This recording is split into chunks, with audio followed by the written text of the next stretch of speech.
النهارده هنتكلم عن القديس العظيم ماري مرقس. ماري مرقس قديسنا عظيم جميل جدا، مهما نتكلم فيه مش هنوفيه حقه، يعني ده عايز مؤتمر مش عايز كلمه. لكن قدس ابونا انجيلوس النهارده باذن الله هيلم الدنيا كده ويفرحنا ويقول لنا نقاط جميله جدا عن ماري مرقس. تعيش تعلمنا وتسونا. بسم الآب والابن والروح القدس الإله الواحد أمين. تحل علينا نعمته وبركته من الآن وإلى الأبد أمين. كل سنة وأنتم طيبين. النهاردة آخر يوم في شهر بابا، 30 بابا، ظهور رأس كروز الديار المصرية ماري مرقس الرسول. علشان كده أنا عايز أكلمكم عن بعض الأشياء في حياة القديس العظيم ماري مرقس كروز الديار المصرية. احنا بنصلي المجمع بتاع القداس، أول واحد بنذكرها الست العذراء، بعديها بنذكر يوحنا المعمدان، بعديها بنذكر الشهيد استفانوس، رابع واحد في المجمع احنا بنقول كده وناظر الإله الإنجيلي مرقس الرسول الطاهر والشهيد. كم كلمة دول؟ 5 ألقاب الكنيسة بتديهم للقديس العظيم ماري مرقس: ناظر الإله الإنجيلي الرسول الطاهر والشهيد. دول 5 صفات الكنيسة مختاراهم بعناية شديدة جدا وحطاهم كألقاب مع اسم القديس العظيم ماري مرقس. ربما كل حاجة فيهم بتشرح جانب من حياة القديس ماري مرقس. تعالوا الأول بس ناخد فكرة عنه سريعة كده ونقول هو جاي منين ماري مرقس. ماري مرقس لما المسيح في فترة خدمته على الأرض، ماري مرقس كان ساكن في أورشليم، لكن ما كانش أساسا من سكان أورشليم.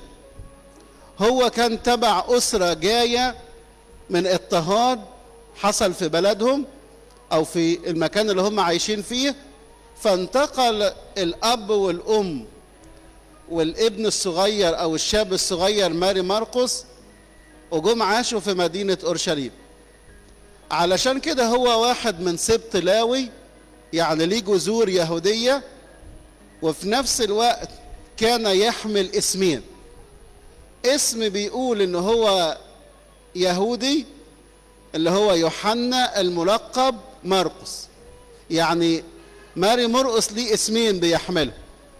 يوحنا ده الاسم اليهودي، والملقب مرقس ربما نقول الاسم اليوناني.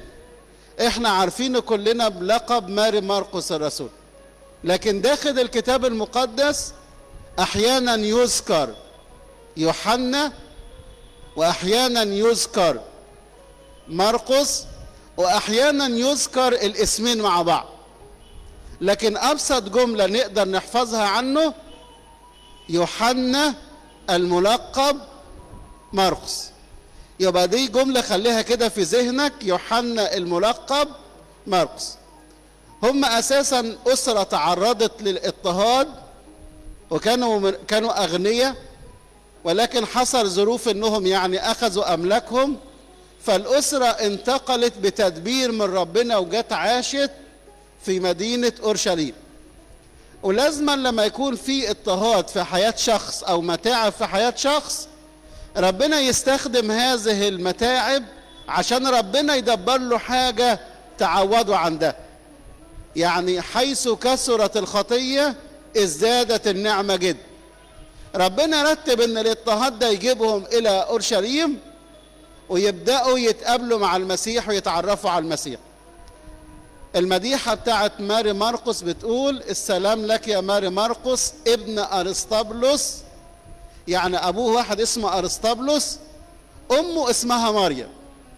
ومريم دي ليها خدمة جميلة جدا مع المسيح.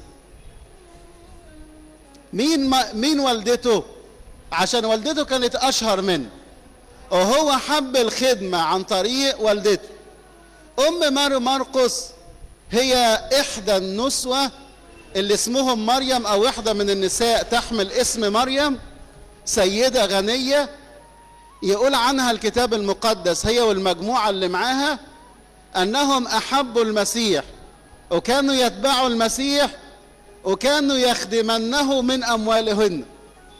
يعني ناس أحبوا المسيح، خدموا مع المسيح والتصقوا بالمسيح، وكانوا بيصرفوا من أموالهم ومن ممتلكاتهم على خدمة المسيح له كل المجد. يعني ده عمل قوي جدا للمرأة في أيام المسيح. وهي إحدى النساء اللي ذهبوا إلى القبر فجر الأحد بالحنوط، وهي خصصت العلية بتاعتها اللي بقت أول كنيسة على اسم ماري مرقس. بعد كده أول كنيسة كانت هي البيت بتاع والدة ماري مرقس، والعلية دي المسيح ياما اجتمع فيها، المسيح أكل فيها الفصح، المسيح يعني أرسل الروح القدس وهم مجتمعين في العلية اللي هي بيت ماري مرقس.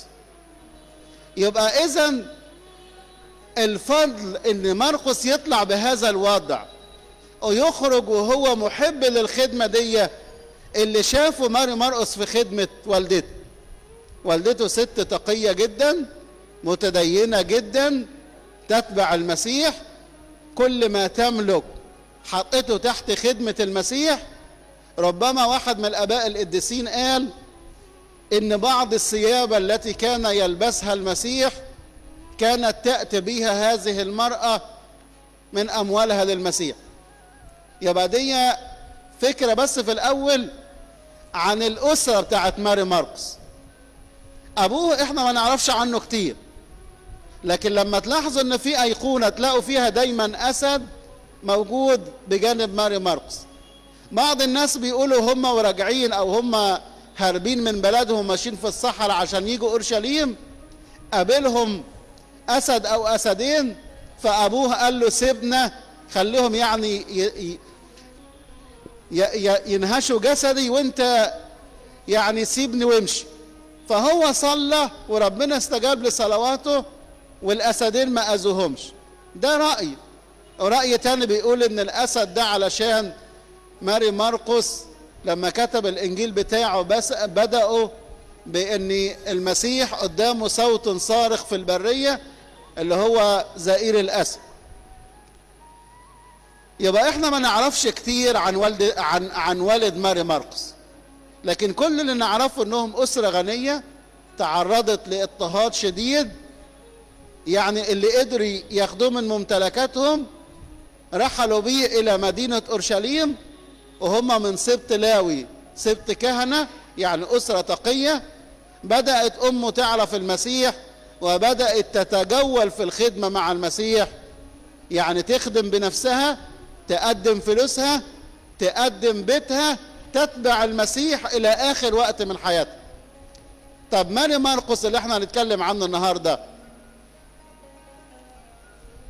لما المسيح جه يصنع الفصح قال لاتنين من تلاميذه اذهبا وعد للفصح، وانتوا ماشيين هيقابلكم واحد حامل جرة ماء، اتبعاه وقولوا له المعلم بيقول لك نقدر ناكل الفصحى فين. فهذا الرجل حامل جرة الماء هو الشهيد والكروز العظيم والشاب الصغير ماري مرقس كروز الديار المصري. يعني داخل الخدمة هو سنه صغير لسه، يعني فتى صغير، لكن عنده حماس وعنده خدمة. ولما يتكلم عن المكان بتاع الفصح مرقس يقول لك ان علية مفروشة معدة للفصح. يعني عايز يقول الوحي الالهي ان هو اللي جهز العلية اللي هياكلوا فيها الفصح، هو اللي جهز مستلزمات الفصح، هو اللي نظف المكان وجهز المكان علشان يستقبل هذا المكان السيد المسيح له كل المجد. يبقى دي بداية الخدمة بتاعت ماري مرقس الرسول، دي البداية بتاعت الخدمة. تعالوا نشوف الألقاب الخمسة اللي احنا قلناهم بتوع ماري مرقس. حد فاكرهم؟ وناظر الإله. ليه الكنيسة اديته لقب ناظر الإله؟ علشان هو واحد من ال70 اللي المسيح اختارهم للخدمة. يقول لك في لوقا 10: وبعد ذلك عين الرب 70 آخرين وأرسلهم إلى كل مدينة وموضع حيث كان هو مزمع أن يمضي، وقال لهم: اذهبوا وقولوا إن الحصاد كثير والفعل قليلون، وقولوا للناس قد اقترب ملكوت السماوات. يبقى ناظر الإله هو رأى المسيح بالجسد، واتكلم عن تفاصيل في الإنجيل بتاعته تدل على إنه هو كان شايف أحداث وكان قريب من المسيح بالجسد. فالكنيسة علشان حطت شرط في اختيار التلاميذ في الأول إن اللي يبقى تلميذ معاهم لازم يكون رأى المسيح بالجسد، ولازم يكون شاف أعمال ومعجزات المسيح. فاكرين لما يهوذا سلم المسيح واجتمع التلاميذ في العلية، قالوا احنا عايزين نختار واحد مكان يهوذا، وحطوا شروط للاختيار. قال لك لابد ان هو يكون كان معاين معانا للخدمة، وكان معانا من وقت خدمة المسيح ورأى المسيح حسب الجسد. يبقى هو الكنيسة ادته لقب ناظر الإله علشان هو عصر المسيح بالجسد، أعد الفصح للمسيح، واحد من ال70، واحد من الناس اللي كانوا مع المسيح أثناء الخدمة. يبقى ده أول لقب حرصت الكنيسة أنها تعطيه للقديس العظيم والشهيد كروز الديار المصرية ماري مرقس الرسول. يبقى ناظر الإلهي. فاكرين الألقاب ال5؟ ناظر الإله، وبعدها والرسول أو الإنجيلي قبلها، ناظر الإله الإنجيل. ليه ادينا له لقب الإنجيلي؟ علشان هو أول واحد كتب الإنجيل. إنجيل ماري مرقس أول كتاب في الأناجيل ال4 يتكتب، وهو أقل الأناجيل في عدد الإصحاحات، هو 16 إصحاح. يوحنا 21، لوقا 24، متى 28، هو 16 إصحاح. ولما جه يكتب الإنجيل بتاعه بيكتبه لمين؟ بيكتبه للجماعة الرومان، الحكام، الناس العظماء اللي موجودين في الدولة. فما بيطولش في الكلام، دخل على طول الأول كده قال لهم بدء إنجيل يسوع المسيح.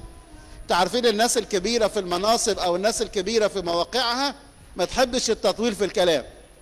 يعني لما تيجي تكلم حد مسؤول أو تيجي تكلم حد في منصب كبير، بلاش المقدمات الطويلة، بلاش الحاجات الجانبية اللي ملهاش دعوة بالموضوع.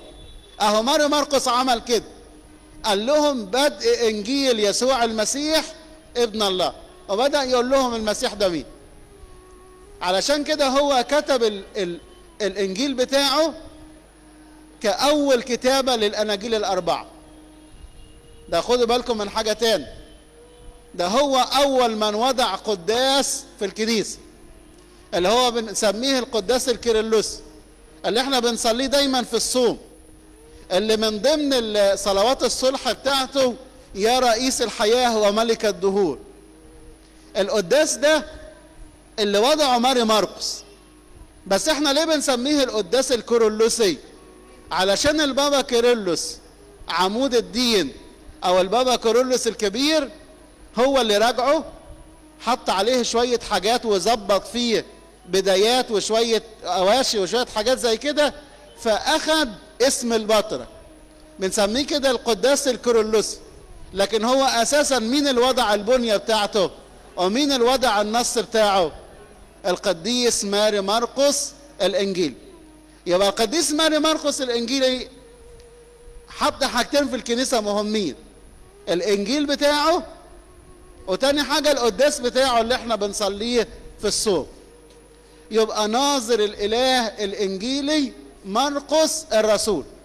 الرسول عشان المسيح اختاره من ضمن ال70 وأرسله. اللقب اللي بعد كده بنقول عنه الطاهر والشهيد. لما يوسف الصديق كان صغير في السن الكتاب المقدس ركز على ان يوسف رغم ان هو شاب رفض اغراء الخطية، في حين ان ناس تاني اكبر منه ومتزوجين سقطوا في الخطية. يعني استطاع يوسف الشاب الصغير ان هو ما يقعش في خطايا الدنس والجسد، في حين ان حد زي داود النبي كان راجل متزوج لكن سقط في الخطية. فعلشان كده يوسف الصديق من جهة العفة ومن جهة طهارة الجسد الكتاب المقدس يركز عليه. طب ماري مرقس ليه الكتاب اداله كلمة الطاهر دي؟ عشان رغم ان هو صغير في السن ورغم ان هو يعني خدمته كانت في سن الشباب، الا انه كان طاهر النفس طاهر الجسد، يعني كان ليه سيرة كويسة جدا من جهة العفة ومن جهة طهارة الجسد. يبقى ده لقب الطاهر. والشهيد علشان هو استشهد بحاجتين. الحاجة الأولى إن هم سحلوه في شوارع الإسكندرية. عارفين يعني إيه سحل واحد؟ إن هو بيربطوه في حصان ويجروا بيه في الشوارع فتتكسر كل عظامه وتدشدش كل عظمية فيه، وبعد كده قطعوا الرأس بتاعته. والتاريخ يقول لنا إن الجسد خد فترة في مكان والرأس كانت في مكان. طب احنا النهاردة العيد بتاعنا كان ايه؟ ظهور رأس ماري مرقس. تعالى احكي لكم الحكاية دي عشان قصة كويسة. يعني العرب لما دخلوا مصر سنة 641 دخلوا عن طريق مدينة الاسكندرية. فالجنود اللي كانوا جايين بالمراكب وبأسطول يعني دخلوا اماكن كنايس ودخلوا بيوت ومروا داخل البلاد. ففي واحد من الجنود دول دخل الكنيسة وشاف صندوق فتوقع ان الصندوق ده فيه ذهب، فحط ايده خفية في هذا الصندوق والحاجة اللي قابلته خدها، وما كانش يعرف ان دي رأس ماري مرقس. هو كان فاكر انها ذهب او فاكر انها حاجة يعني مادية، فهو خدها وخباها من الجنود ومن زمايله وحطها في المركب. لما جه عمرو بن العاص يتحرك بالمراكب والجنود اللي معاه، كل المراكب اتحركت الا المركب دي. طبعا حاولوا انهم يخلوا المركب تتحرك بكل الوسائل ما قدروش، فامر عمرو بن العاص انهم يفتشوا المركب لان في حاجه مش طبيعيه. لما فتشوا المركب وجدوا فيها رأس، مش عارفين هي ايه الرأس دي، لكن مجرد ما انزلوا الرأس من السفينة تحركت. فعمرو بن العاص بدأ يدور ايه رأس ايه دي، فقدر يفهم ان الرأس دي تبع واحد مسيحي عظيم جدا وهو مش عايز يفارق، او الرأس بتاعته مش عايزة تفارق هذا المكان. وبعد بدأ يحقق مع الجنود اللي موجودين مين اللي عمل كده، مين العسكري او مين الجندي اللي اخذ الرأس دي وخباه. والقصة بتقول ان هو الشخص اعترف وهو عذبه ووقع عليه عقاب. طب هو عايز يمشي ويسيب يعني يسيب البلد ويمشي يريح مكان تاني. قال لك عايزين نرجع الرأس دي صاحبة المعجزة اللي هو آمن بقدسية صاحبها في ايدين أمينة. فسأل مين أكبر واحد عند المسيحيين، فقالوا له البابا بنيامين، وده كان رقم 38. طب فين البابا بنيامين؟ قالوا له ده هربان في الصعيد. فكتب بخط ايده جواب امان للبطرك ان هو يجي، ولما تقابل مع البطرك حكى له حكايه الرأس المقدسه، والبطرك حكى له سيره ماري مرقس. فهو السيره بتاعت ماري مرقس اعجبته جدا وحياته عجبته جدا، فطلع 1000 دينار قال لهم ابنوا كنيسه باسم ماري مرقس. وبدأ البطرك يبني في الكنيسة بس ما كملهاش، كملها البطرك اللي بعد كده صار في تقليد في الكنيسة ان اي واحد يترسم بطرك تاني يوم يروح الكنيسة اللي فيها رأس ماري مرقس ويطلع الرفات بتاعة الراس ويغير الكسوة ويخيط الكسوة بايديه. انتوا عارفين دلوقتي احنا لما بنغير رفات قديس عندنا سوستة كده بنفتحها وبنطلع زمان ما كانش الوضع كده. كان البطرك يدخل الهيكل يطلع الرأس المقدسة بالكسوة يفكها ويغير الكسوة كسوة جديدة، وعشان يقفلها يخيطها، وبعد كده يطلع البطرك يقعد على الكرسي بتاعه وحط الرأس المقدسة في حجره، وكل واحد من الأساقفة والآباء الرهبان اللي موجودين والشعب المسيحي يقبل هذه الرأس وياخد بركة رأس القديس العظيم ماري مرقس. طبعا التقليد ده مش موجود دلوقتي، لكن هو التقليد ده كان في يعني كان لحد البابا بنيامين 38 وبعديه كمان، يعني خد فترة كبيرة في الكنيسة التقليد ده.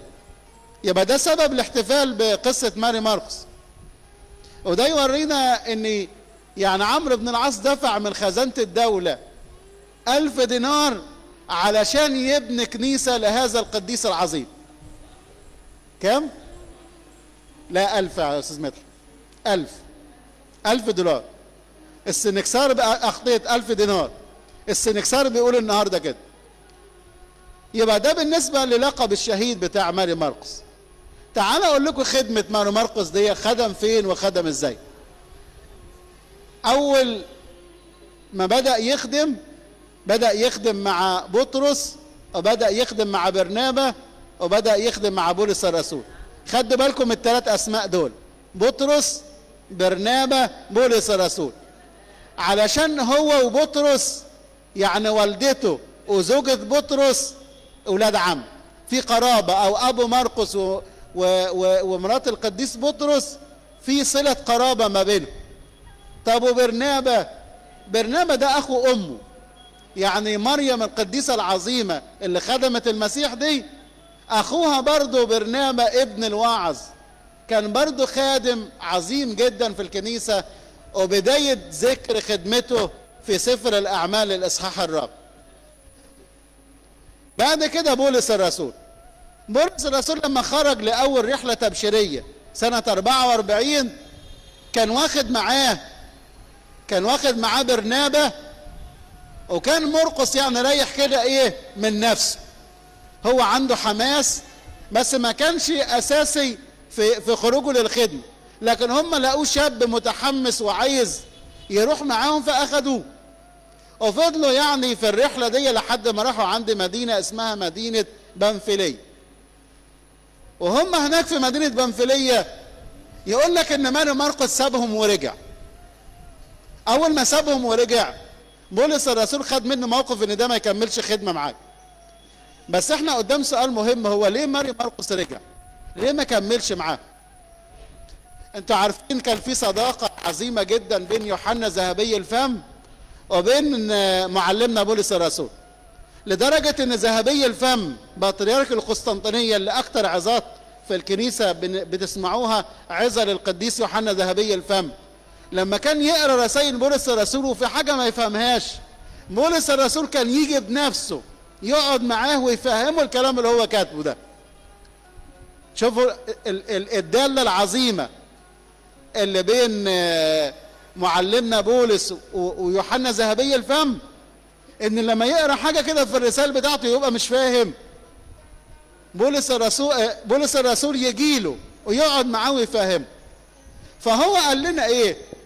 قال لنا ليه مرقس رجع ما كملش؟ هو قال لنا ان يوحنا قال لنا ان ماري مرقس والدته تعبت، وهو جاله خبر ان والدته تعبانه في مدينه اورشليم، فهو قرر ان هو يسيب الخدمه او ما يكملش معاهم، يرجع علشان يطمن على والدته. طبعا الراي ده بيقوله ذهبي الفم، في راي تاني هقوله لكم، بس ليه بنرجح راي يعني ذهبي الفم؟ اصل ده واحد اكيد سأل السؤال ده لبولس الرسول، قال له انا عايز افهم يعني انت خدت موقف من ماري مرقس ومرقس ده مشي ليه وما كملش معاكوا؟ اكيد سأله في القصه دي. فقال له ان مرقس ده رجع علشان والدته كانت تعبانه ورجع علشان يطمن عليها، بس لما جم يخرجوا للرحله الثانيه بولس قال لك ده مش هينفع يروح معاك. يمكن بولس كان شايفها، سامحوني يعني، اللي يخدم ما يتعلقش بالمشاعر الجسديه.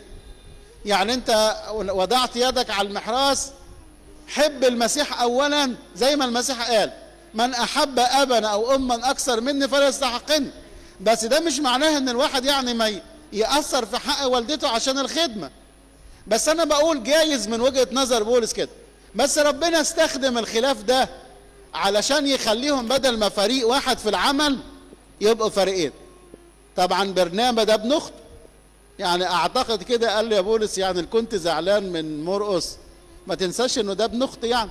قال له بص انا اللي سابنا ورجع مش هيكمل معانا، طب يعني ناخده معانا؟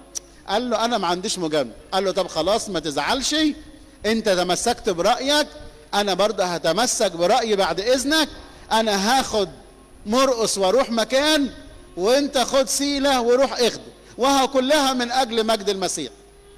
في راي تاني بيقول ايه؟ بيقول ان هم تعرضوا لاضطهاد شديد وتعرضوا لمضايقات وهو كان صغير فما استحملش. ده رأي موجود، بس المهم ان هو ربنا استخدم الخلاف ده عشان يجيب ماري مرقس مصر، وعلشان يجيب برنابا ومرقس في سكة تانية ويغطوا اماكن تانية في الخدمة. طبعا ماري مرقس لما دخل مصر دخلها من حدودنا مع ليبيا، دخل مدينة الاسكندرية. وهو طبعا داخل مدينة الاسكندرية كلكم عارفين القصة المشهورة بتاعته، ان الحذاء بتاعه اتقطع، فراح عند واحد اسكافي يخيطه، المخراز دخل في ايده، الراجل صرخ من شدة الألم وقال ايوس سيوس، يعني يا الله الواحد، وبدأ يلاقيها فرصة ان هو يكلمه مين هو الاله الواحد وعرفه بالمسيح. الراجل ده كان اسمه انيانوس، وهو البطرك اللي بقى بعد ماري مرقس، يعني اول بطرك بعد ماري مرقس، يعني يعتبر رقم 2. ماري مرقس رقم 1 في مصر، بعديه البابا انيانوس. كانت شغلته ايه؟ كان راجل اسكافي بسيط جدا بيخيط الاحذية. طبعا ماري مرقس رسموا اسقف ورسم معاه 3 كهنة و7 شمامسة علشان يراعوا الخدمة في مدينة الاسكندرية. لما جه ماري مرقس مدينة الاسكندرية، كانت مدينة الاسكندرية دي مدينة ثقافية، يعني فيها اكبر جامعات وفيها اكبر منارة للعلم مدينة الاسكندرية. ولما يكون مكان فيه منارة للعلم زي كده هتلاقي الناس جاية فيه من كل مكان. الناس جاية تدرس في الاسكندرية من كل مكان، في ناس يهود، في ناس رومان، في ناس من اليونان، في ناس من اليهود، في ناس بيعبدوا اوثان، وكل واحد وليه ثقافته وليه الديانة بتاعته. هو بقى داخل مصر ما معهوش حاجة الا المسيح. ازاي قدر يحول الاسكندرية ويحول مصر للمسيح ويطلق فيها شرارة الايمان بالمسيح؟ ده عمل ربنا مع ماري مرقس، يعني عمل خدمة كبيرة جدا، رسم 3 أساقفة او رسم اسقف و3 كهنة و7 شمامسة، وراح سابهم قال لهم انا اروح اكمل، وبعد شوية رجع تاني للاسكندرية واستشهد فيها. طيب بولس الرسول موقفه من ماري مرقس، يعني موقفه ايه؟ هما سمعنا خبر بس ما بينهم بعد 17 سنة، يعني تقدر تقول كده انقطعت الاخبار عن العلاقة بين الاثنين لمدة 17 سنة. بعد 17 سنة سمعنا معلمنا بولس يكتب لتلميذه تيموثاوس يقول له احضر مرقس لأنه نافع لي للخدمة، يعني نافع لي لأجل الخدمة. ده كأن يعني معلمنا بولس الرسول بيقدم شهادة أو تقرير عن خدمة كاروز الديار العظيم ماري مرقس. يبقى ده قصة خدمة ماري مرقس. ماري مرقس تعب جدا في الخدمة وهو كان شاب صغير، لكن ربنا تمجد معاه، وربنا كان سنده بمعجزات، وربنا كان سنده بأنهم يقبلوا الرسالة بتاعته وينشر المسيحية، وينشئ أول مدرسة لتعليم الأقباط أو كلية إكليريكية في الأسكندرية. تعالوا نشوف ماري مرقس عمل حاجات كده متفردة. هو أول واحد كتب في الأناجيل ال4، أول من كتب قداس، أول من أنشأ مدرسة لاهوتية لتعليم الأقباط إزاي يردوا على الوثنية وإزاي يردوا على الديانات الأخرى اللي موجودة. لما نيجي نقول في زكسولوجية باكر السلامات اللي بنقدمها بعد ما بنسجد للثالوث القدوس ونيجي نذكر ماري مرقس نقول عنه مبدد الأوثان. يعني ده لقب جميل جدا لماري مرقس ان هو يبقى مبدد الأوثان، على أساس ان خدمته كانت غالبيتها بين الأمم. طب تفتكروا في حياتنا في أوثان؟ في حياتنا في أوثان. بولس الرسول قال لك الطمع الذي هو عبادة أوثان. ربنا قال لبني إسرائيل في العهد القديم لا تكن لك آلهة أخرى أمام. ممكن واحد يبقى الوثن اللي جواه محبة مال، ممكن واحد يبقى الوثن اللي جواه شهوة معينة، ممكن واحد يبقى الوثن اللي جواه خطية إدانة، ممكن واحد يبقى الوثن اللي جواه قساوة في التعامل مع الآخرين. طب احنا بنقول على ماري مرقس مبدد الأوثان. طب ما تيجي احنا نبدد النقاط الضعف اللي جوانا. تيجي النهاردة نخرج من الاجتماع واحنا واخدين تدريبين، نقرأ الإنجيل بتاعه، تاني حاجة ندور على خطية مسيطرة علينا ونقول زي ما بدد ماري مرقس الأوثان أنا عايز أبدد هذا الأمر اللي موجود في حياتي. يبقى قلنا ماري مرقس الكنيسة بتديله كام لقب؟ فاكرين؟ ناظر الإله، الإنجيلي، الرسول، الطاهر، والشهيد. دول الخمس ألقاب اللي بنديهم في المجمع.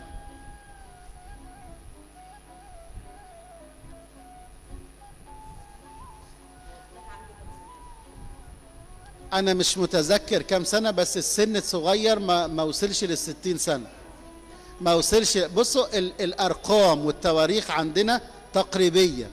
يعني لو حد قال 58، واحد قال 60، واحد قال 55، ما بنقولش رأي صح ورأي غلط. الأرقام دي حاجات تقريبية لكن ما هيش دقيقة بنسبة 100%. يبقى النهاردة احنا خدنا بركة القديس العظيم ماري مرقس الرسول الطاهر كروز الديار المصرية، اللي كرسي الاسكندرية هو المؤسس لكرسي الاسكندرية. اتفضلي يا ماما.